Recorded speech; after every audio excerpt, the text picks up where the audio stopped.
Y estamos en presencia nada más y nada menos que del intendente de Tafí Viejo, Javier Noguera. ¿Cómo está, intendente? Bienvenido a Fuera de Lugar. Bien, muy bien, muchas gracias por la invitación, un gran gusto poder compartir con ustedes esta siesta. Bueno, empezar preguntándole, estábamos hablando fuera del aire justamente un poco, y empezar con algo muy extendido. Sí. ¿De qué hincha es el intendente Javier Noguera? ¿Se la juega? Sí, por supuesto, de Atlético, si bien no soy fanático ni de ir a la cancha, siento esa simpatía, digamos, de muy chico. Sí. Bueno, está pasando mal. Bueno, pero siempre se recupera. Sí, por supuesto. ¿Se recupera Atlético Intendente? Bueno, de eso se trata, no soy un fanático, ni lo llevo el día al equipo, y sinceramente creo que sí, por supuesto, pero y si bien soy muy amigo tanto del Moncho Leito como de la comisión directiva de Nacho Borovic, de todo, y ocasionalmente he compartido algunos eventos con ellos, pero no soy un fanático, digamos, para nada, estoy muy lejos de eso.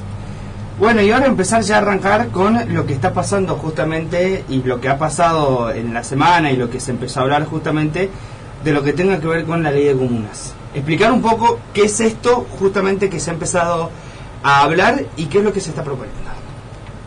Bueno, yo la verdad hasta acá solamente he tomado información por los medios de comunicación, que hay en la legislatura provincial un proyecto de ley sobre la ley de comuna, y la verdad que me parece muy interesante, muy positivo que se aborde esta temática que entiendo yo es central para nuestra provincia, ¿no?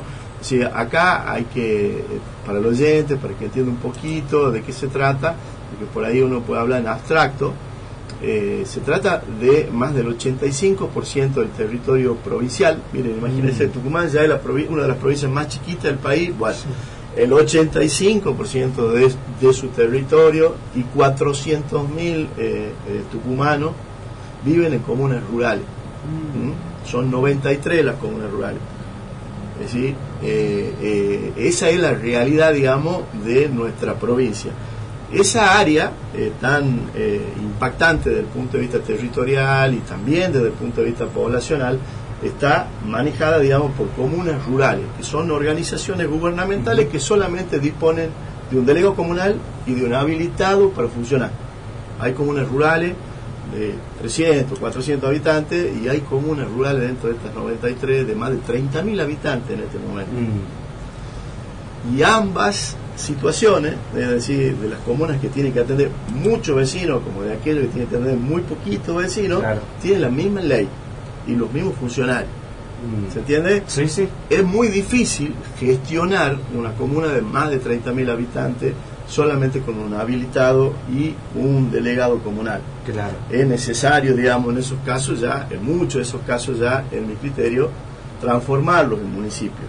De hecho, la ley orgánica del municipio dice eso, ¿no? Dice que a partir de los 5.000 habitantes, las comunas se transforman en municipios. Claro. A mí me viene a la cabeza el caso de lo que es, por ejemplo, la comuna de San Andrés. La comuna de San Andrés tiene muchísimos habitantes, al punto de que se estaba pidiendo y de que se quería que se pase a municipalidad. Quería que se cambie eso. No se estaba logrando, pero como justamente usted dice, tienen que habilitarse las herramientas necesarias, porque no es lo mismo administrar una comuna, como dice, de 5.000 habitantes, a tener las herramientas que puede llegar a tener una municipalidad para poder administrar una comuna de más de 30.000 habitantes. Así es, por supuesto. A un intendente o a un delegado comunal, pónganle el nombre que quieran, digamos, pero que maneja más de 5.000 personas, 3.500 personas, 5.000 personas, tiene que tener equipos técnicos, tiene que tener arquitectos, tiene que tener un ingeniero que proyecte, que ejecute la obra, tiene que tener equipos técnicos en desarrollo social, tiene que tener asistentes sociales que se preocupen por los grupos vulnerables, especialmente los chicos, los ancianos. En las comunas rurales eso no está pasando. Es decir, tenemos ausencia de cuadros técnicos y ausencia de cuadros políticos, es decir, funcionariatos que puedan ayudarnos a resolver los problemas de los gobiernos locales.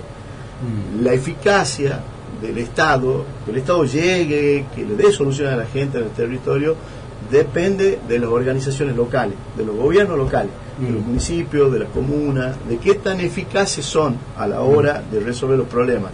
¿Por qué? Porque es la primera ventanilla que tiene cualquier vecino.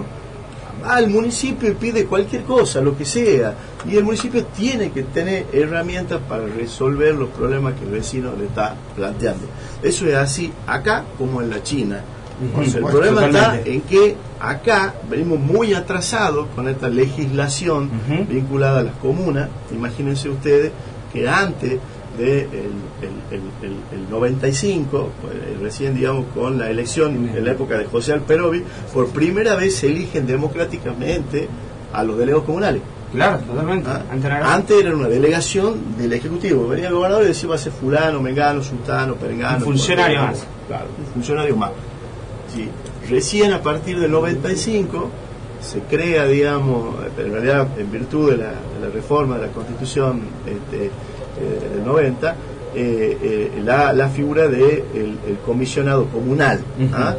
Y durante el gobierno de Alperovi se crean la Secretaría de Grandes Comunas, de la cual yo soy el primer secretario, digamos, de Grandes Comunas. Sí. En este momento es Alberto Olea, que lo que hace es atender a las grandes comunas, es decir, a las 10 grandes comunas que hoy, en su mayoría, no todas, 8 de ellas, conforman el Gran San Miguel de Tucumán. Es decir, Seville Redondo, Los Ralos, Ranchillo, el Manantial, La Florida, Luciana, son las comunas que están integradas ya al área metropolitana de Gran San Miguel de Tucumán y que son vecinos que viven y hacen su experiencia del ciudadano dentro del área metropolitana y comparan cómo vive un vecino acá en la Tucumán, capital, en Tafí Viejo, en Yerbabuena, cómo lo atiende su municipio, y van y se desplazan, digamos, a su comuna rural y ven sinceramente el contraste enorme. Totalmente. Digamos, en la falencia del Estado. Entonces eso hay que resolverlo, nos tenemos que dar una ley que inteligentemente resuelva esto, ¿no? ¿Hay intenciones de tratarlo este año, a la modificación de la ley? Yo la verdad no soy legislador. Sí, mi opinión es, yo lo decía recién, es simplemente desde la perspectiva, digamos, de un observador, que en mi caso he hecho alguna experiencia vinculada, digamos, porque soy interventor de comunas también, y casualmente de Seville Redondo, que recién hablábamos, y porque soy intendente y milito el municipalismo, porque creo sinceramente que es la herramienta más potente que tiene hoy el Estado para poder transformar la realidad de vida de la gente. El Estado tiene que ser local, tiene que ser municipalista y tiene que estar al servicio de los vecinos. Totalmente, y yo por ahí muchas veces comparo con lo que está pasando en San Andrés, porque yo he vivido en San Andrés durante muchísimo tiempo, y que justamente muchas de las problemáticas que había en San Andrés terminaban desembocando en las gestiones que era la municipalidad de Banderas del Río Salí. Entonces se pasaba en su momento de lo que era una solución que lo podría, si la comuna tendría las herramientas necesarias, por decirlo de alguna forma, terminaban siendo resolvidas justamente en la comuna, en la municipalidad. Y no solamente eso, yo también lo que observo es el enorme movimiento que tenía que hacer la gente de moverse de San Andrés a moverse a la municipalidad, porque justamente es un traslado enorme. Por ejemplo, si bien San Antonio es uno de los barrios que está dentro de San Andrés, queda muy alejado de lo que es la municipalidad de La Habana, entonces tenías que hacer un grandísimo viaje a Comarte, un viaje, la verdad, bastante grande, para ir a la municipalidad en algo que, si esto se pudiera resolver en la comuna y sería municipalidad, no tendrías que hacer ese viaje y te ahorraría bastante tiempo. Estamos hablando de generar dificultades a la gente, en una palabra, cuando el Estado lo que debería hacer es resolver esos problemas, generando ahí en San Andrés servicios eficaces que le resuelvan el problema a la gente, no tenga que trasladarse, ¿no? Totalmente. Así con todo, ¿no? Bien. Ahora lo llevo un poco más al ámbito de lo que es justamente Tafí Viejo, porque se ha reunido con el gobernador en funciones, Osvaldo Jaldo, y se vienen obras para Tafí Viejo. Bueno, estamos ejecutando muchas obras, sí, efectivamente. La verdad que este es un año de muchas realizaciones desde el punto de vista de la obra pública, porque venimos ya de muchos años de gestiones que se están cristalizando, digamos, en estos días, ¿no? En estos días estamos inaugurando las últimas 5 habitaciones de la Hostería Atahualpa Yupanqui. Nosotros cuando la iniciáramos hace 4 años nos habíamos propuesto como meta llegar a 25 habitaciones. Estamos llegando con las 5 mejores habitaciones, que son habitaciones senior, ya para cerrarlo al hotel y dejarlo, digamos, en condiciones. Que dicho sea de paso, todo el financiamiento de las obras de ampliación del hotel se han hecho con recursos propios que el hotel ha ido generando. Al mismo tiempo, el mes que viene ya estamos inaugurando también el nuevo centro de monitoreo y la dirección de tránsito de Loma de Tafí, que a posterior, durante los próximos meses también vamos a incorporar ahí un centro comercial. Estamos también en plena ejecución y vamos a inaugurar durante el año la avenida Alem, que es el principal paseo público de mi ciudad. Uno cuando dice, bueno, es una obra que la ejecuta en 8 meses, 9 meses, bueno, pero lleva 5 años de gestión, de planificación y qué sé yo, que felizmente la podemos estar cristalizando ahora, que es una obra que financia el BID por más de 200 millones de pesos. Y estamos haciendo también la obra que es emblemática y señera, creo, de nuestra gestión, que es el mercado municipal, ¿no? Es una obra de 3.500 metros cuadrados cubiertos, que está emplazada en el corazón de la ciudad, entre calle Utinger y San Martín, que lo que hace es rescatar el antiguo edificio que se construyera en la década del 30 del siglo pasado, que es de una arquitectura art déco, pero que ha sido construido con técnicas constructivas ya antiguas, que ha hecho que el edificio vaya colapsando. Entonces ha sido necesario intervenirlo, ponerle una base, columna, viga, es decir, armar la estructura nuevamente para rescatar ese valor arquitectónico, donde vamos a emplazar 90 puestos de comercio, es decir, comercio que van de verdura, fruta, carne, hasta polo gastronómico. Estos 90 puestos comerciales van a generar 300 empleos directos y va a tener también un paseo del limón. Tafí Viejo es la capital nacional del limón y sin embargo uno entra a la ciudad y no encuentra nada identitario o vinculado precisamente, digamos, al limón. Así que queremos que nuestra ciudad también se identifique en ese sentido, y vamos a poner dentro del museo, dentro del mercado, un museo también de limón. Increíble el nivel de gestión y también llevarlo al ámbito económico, ¿no? Porque hace poco justamente se amplió justamente lo que es el complejo ecoproductivo municipal, y esto es algo que no solamente es algo que vamos a inaugurar, sino que detrás de todo eso se generan los empleos que justamente estaba mencionando. Porque Tafí Viejo es eso, es tratar de ir constantemente generando empleo. Yo soy un peronista clásico, pero decía que de gestión es dar trabajo, y de verdad, sinceramente creo que en una provincia como la nuestra, de las características periféricas que tiene con respecto al desarrollo central, que desde que se creó esta república hace 200 años, digamos, que se concentra en el centro, el rol del Estado tiene que ser también activo, decisivo, y muchas veces emprendedor y señero, como decíamos recién en el caso de la Hostería Atahualpa Yupanqui, que es un edificio que estuvo 70 años abandonado a la suerte de cualquier mesea capitalista que venga a invertir. Bueno, no apareció en 70 años nadie que quiera invertir, y tuvo que aparecer el Estado, digamos, para marcar su rol ahí decisivo, y el interés que tiene en nuestra ciudad, en que nuestra ciudad se transforme también en una ciudad turística, de un destino que antiguamente no lo era, y que gracias a estos tipos de emprendimiento, al mercado, a la hostería, a dinamizar su principal paseo público, la vamos ya poniendo con una musculatura diferente frente, digamos, a los turistas, ¿no? Y creo que es un claro ejemplo de lo que justamente muchos hablan a nivel nacional, podemos decirlo así, de que dicen que el Estado inclusive no debería existir. Ahora yo me imagino que hubiera pasado con la hostería, tomando el ejemplo, 70 años sin que venga algún capital a querer invertir. Sí, creo que también es importante un poco, ¿no?, las obras que realiza el Estado para que después el capital tenga un lugar en donde desarrollarse, generar trabajo, ¿verdad? Por supuesto. Esto que decís vos es precisamente el rol señero, es decir, que tiene el Estado marcando esta actividad como prioritaria y demostrando además que esta actividad es exitosa. Claro. Es decir, que genera una renta y en consecuencia también puede generar el interés ahí sí de los privados en montarse detrás de la actividad.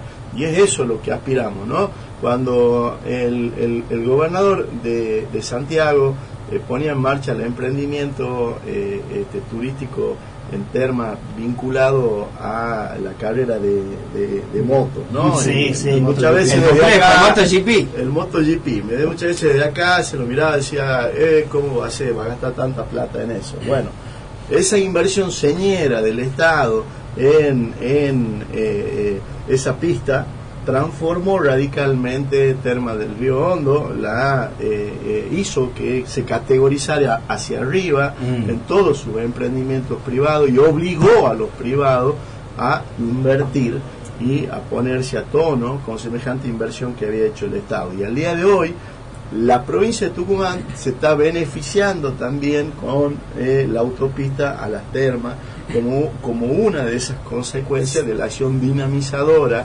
del Estado de Santiago del Estero al decidir invertir en esa pista, ¿no? Así es, de hecho incluso cada vez que hay temporada de competencias se desarrollan estos torneos, uno sabrá que viene gente de todo el mundo para ver estas competencias y muchas veces no dan abasto las hostelerías de Termas del Río Hondo. Por eso, bueno, también ahí está el beneficio que presenta esta autopista para que se pueda hospedar gente en Tucumán y después pueda ir a Termas a ver las competencias. Sí, amplía la capacidad hotelera de Termas. Totalmente. Y ahora justamente como estamos hablando de lo que es el Estado y cómo vienen aplicando diferentes políticas sociales, también destacar, bueno, y también tratar de entender un poco lo que pasa con el transporte. Nosotros abrimos la cancha justamente en nuestras redes sociales, tratando de entender también un poco y tratando de que la gente se pueda comunicar con nosotros, y surgió esta pregunta. En realidad más que pregunta es un comentario. Tafí Viejo tratando de solucionar un problema que no se podía solucionar las empresas de colectivos. Cuando surgen estos problemas justamente, Tafí Viejo pone los ecobuses solucionando un problema. Yo recuerdo patente el año pasado de ir a cubrir, inclusive había protesta, había todo un problema en el Consejo Deliberante de Tafí Viejo para que el ecobús pueda funcionar, porque el ecobús era eso, es brindar una solución, el Estado solucionando un problema que no lo pueden solucionar las empresas.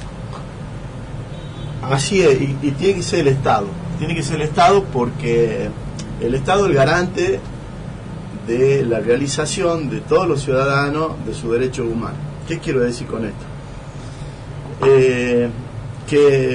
Y esto forma parte, digamos, de esta nueva categoría de derecho de ciudad que se comienza a hablar ya en el derecho, ¿no? Es decir, que si la Constitución a vos te da el derecho a la salud, a la educación, de manera gratuita, accesible para todos, en toda su terminalidad, es decir, y ese derecho está mediado por el derecho de transporte, es decir, por la imposibilidad de moverme dentro de la ciudad para llegar a curarme o para llegar a estudiar. Yo tengo una barrera que tengo que poner plata para subirme a un colectivo para ir a ese lugar. Bueno, ese derecho ya está mediado y está obstaculizando la posibilidad, digamos, de que el ciudadano se realice frente a esos derechos humanos. Entonces el derecho al transporte también se transforma en un derecho humano, donde el Estado tiene la obligación de garantizarlo.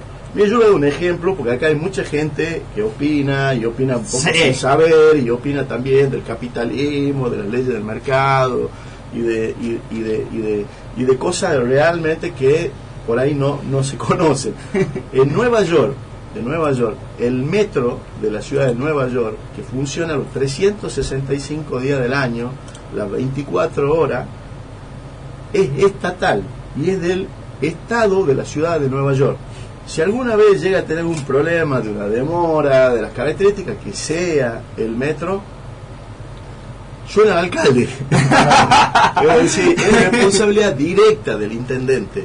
Ahí no hay empresas de transporte, no, es todo estatal, claro. ¿No? Y es la manera en la cual, digamos, uno puede garantizar que las personas que andan en colectivo, usan el transporte público de pasajeros, lleguen a su laburo.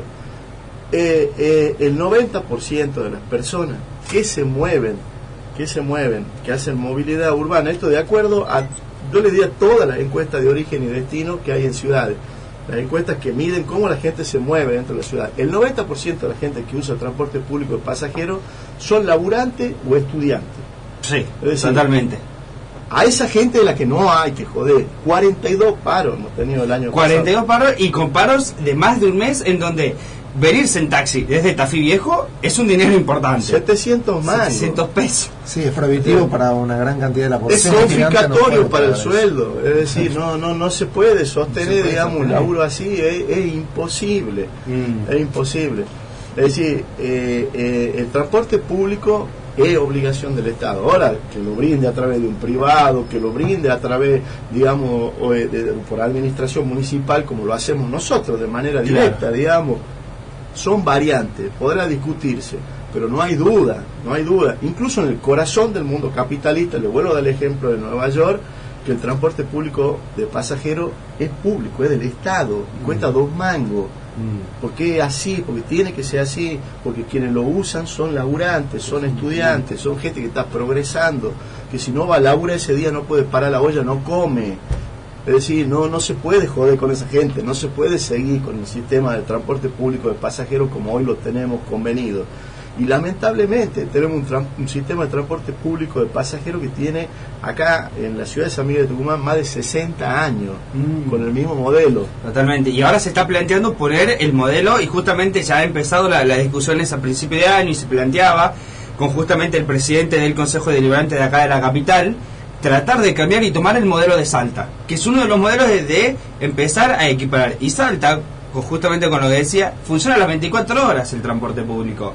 Si bien obviamente entre las 10 de la noche y las 6 de la mañana no es la misma frecuencia, pero funciona a las 24 horas del día. Es decir, que si yo tengo una emergencia a las 3 de la mañana, me pasó algo en el diente y tengo un dolor de muela insoportable como me ha pasado a mí, no voy a tener que sacar 800, 900 pesos para venirme desde San Andrés a Capital a hacerme atender. Y ahí volvemos a sacar en esto de un derecho restrictivo mediado por el transporte. Así es, definitivamente. Es una barrera de accesibilidad a los derechos más importantes hoy, el transporte. Y la movilidad urbana es un tema central también de agenda del municipalismo, no solamente acá en la Argentina, sino en el mundo, porque tiene que ver también con la agenda ambiental y con la agenda de descarbonización. Todo el transporte público de pasajeros del área metropolitana y de la provincia de Tucumán sigue moviéndose a carbón en este momento. Es decir, no hay ni siquiera acá en la provincia una agenda de descarbonización. Y eso ya forma parte de la movilidad urbana y de la agenda que hay hoy en las grandes ciudades. ¿Cómo lo podemos ver? Por supuesto. Bueno, va en esa dirección, en descarbonizar. Sí, sin duda. Sin duda es una de las problemáticas del futuro que afecta no solo a nuestra provincia, sino a todo el mundo en general, la cuestión del transporte de pasajeros y intentar ser lo menos contaminante, lo menos agresivo para la mente. Ahora, intendente, permítame llevarlo un poco al futuro de cara a lo que va a ser 2023. Que 2023 nos queda tan lejos. Nos queda tan lejos y tan cerca a la vez. Yo quería preguntarle, ¿usted cómo se ve el año que viene en elecciones? ¿Piensa presentarse a algún cargo o todavía no lo tiene decidido? Bueno, yo no puedo presentarme para el cargo que me gustaría. Es decir, yo quisiera seguir siendo intendente, la verdad que me gusta mi trabajo, creo, recién lo decía, que desde el municipalismo todo es posible, es decir, creo que la transformación tiene que venir de abajo, que tanto, como decíamos recién, la agenda ambiental como la de los grandes temas que le resuelven los problemas de la vida de la gente, desde la salubridad básica hasta la movilidad urbana, son temas del municipalismo, y para el que le gusta la política, le apasiona como me apasiona a mí no me apasiona tanto el fútbol, pero sí me apasiona la política, el lugar más intenso donde uno puede realizarse, entiendo yo, es desde el municipalismo, ¿no? Desde siendo intendente. Pero bueno, no puedo ser ya. Sí. Esa es la verdad que iba a decir. Ahora, hablando justamente como le gusta mucho la política, nos llega una pregunta de Ingrid Caro, justamente, que nos dice: si tuviera que elegir una persona histórica, un político histórico, con quien comer un asado y otro con quien tomar café, ¿con quién comer el asado y con quién tomar el café? Ah, pero mirá qué interesante, porque comer un asado es una cosa ya más bien distendida y que uno haría, digamos, en tono amistoso y y tomar un café es otra cosa, digamos, ¿no? Son dos escenarios totalmente diferentes. Son escenarios donde uno puede resolver tensiones o amigarse con ciertas bueno, probablemente con algunos de los padres fundadores de la historia nuestra, ¿no? Yo siento mucha admiración por Belgrano, me parece, digamos que Belgrano tiene la potencia de su idea, tiene una enorme vigencia el día de hoy, que una visión futura. Por supuesto, muy interesante. Siento también mucha admiración, estoy terminando de leer ahora el libro de Juan Pablo Lichmacher de Alberdi, que se presentó hace muy poco. Exactamente.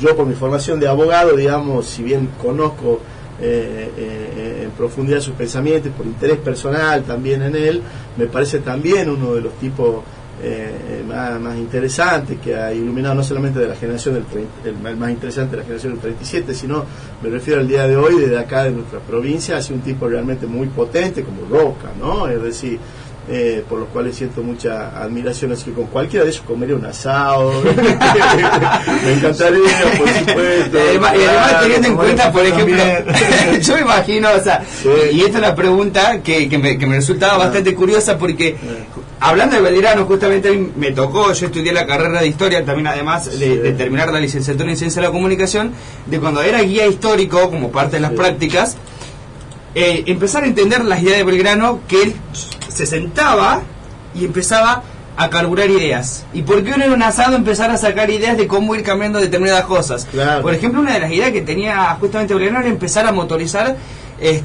bueno, no a la industria en ese momento que estaba, pero empezar a decir, dejar de depender de otros lugares para empezar nosotros a hacer las cosas. Y justamente la idea de que él decir, yo no quiero la plata de las batallas ganadas por Tucumán, quiero que se hagan escuela, era parte de esas ideas fundadoras que después terminaron, mucho tiempo después se terminaron haciendo esas escuelas, pero era una de las ideas fundadoras que tenía Belgrano. Sin duda.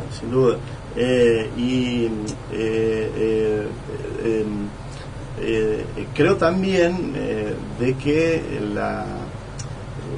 muchas de esas ideas que emergían con el concepto de Estado-Nación en ese tiempo, vistas hoy en perspectiva, han tenido también algunas modificaciones, ¿no? Es decir, si uno entra hoy a la casa histórica, advertirá, digamos, poquitos pasos que hay un mapa de los jesuitas de 1700, es decir, de la época, ¿no? Se declaró la independencia, es decir, de 1816. Ese mapa tiene con toda claridad la centralidad puesta en Tucumán. Tucumán era el conector del virreinato del Alto Perú con el virreinato de Río de la Plata, era el conector de Chuquisaca con Córdoba, era el ombligo del mundo.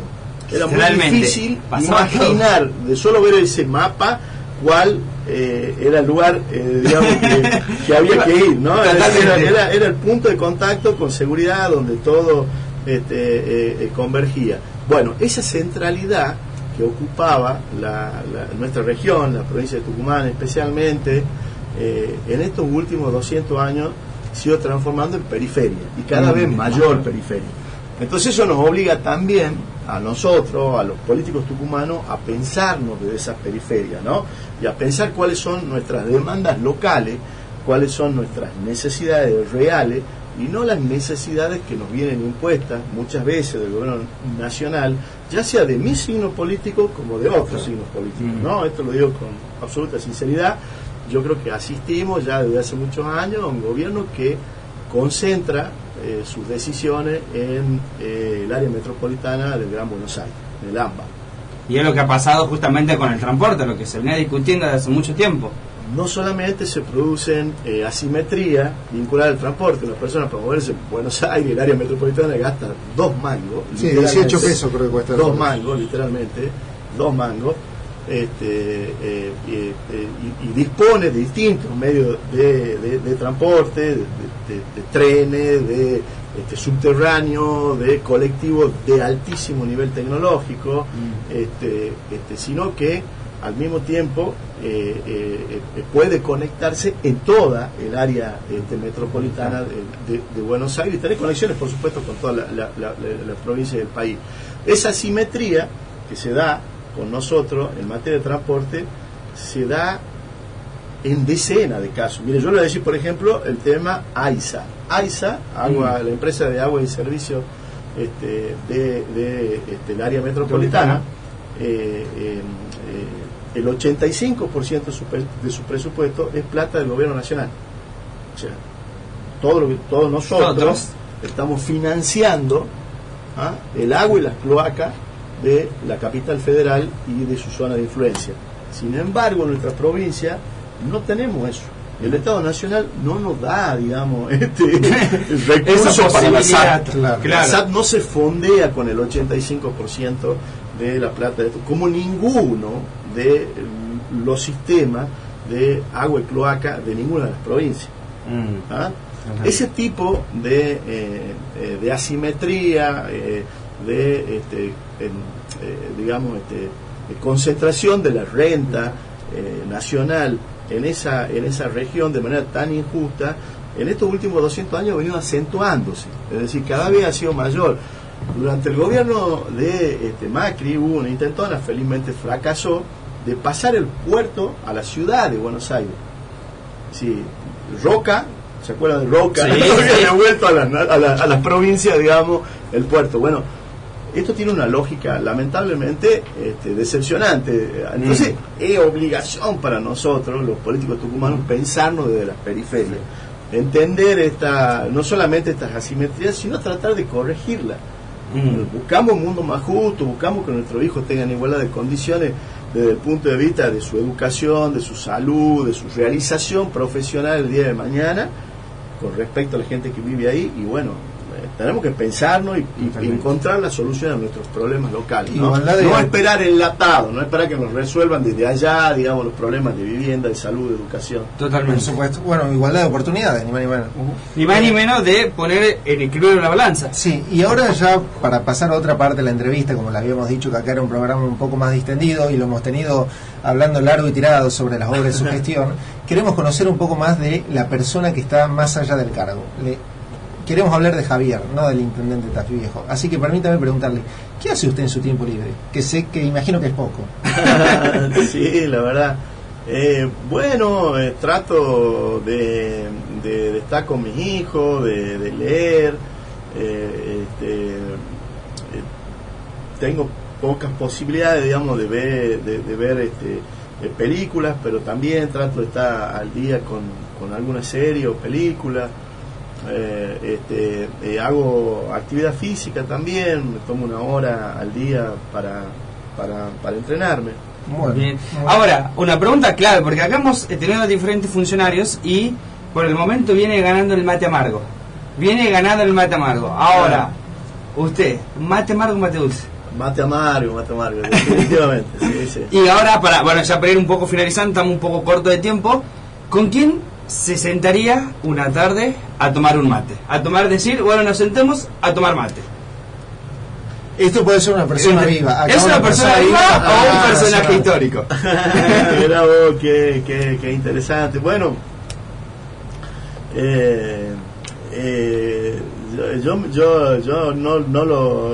yo le perdí hace muy poquito a mi viejo y a mi vieja, ¿no? Siendo intendente, siempre los tengo muy presentes conmigo. Sí, si puede ser alguien que no está hoy conmigo, me encantaría, digamos, que sea con sus padres. Sí. Bueno, intendente, muchísimas gracias por la entrevista, por habernos dedicado esta media horita de tiempo y bueno, y agradecerle y felicitarlo también por su gestión a nivel municipal. Al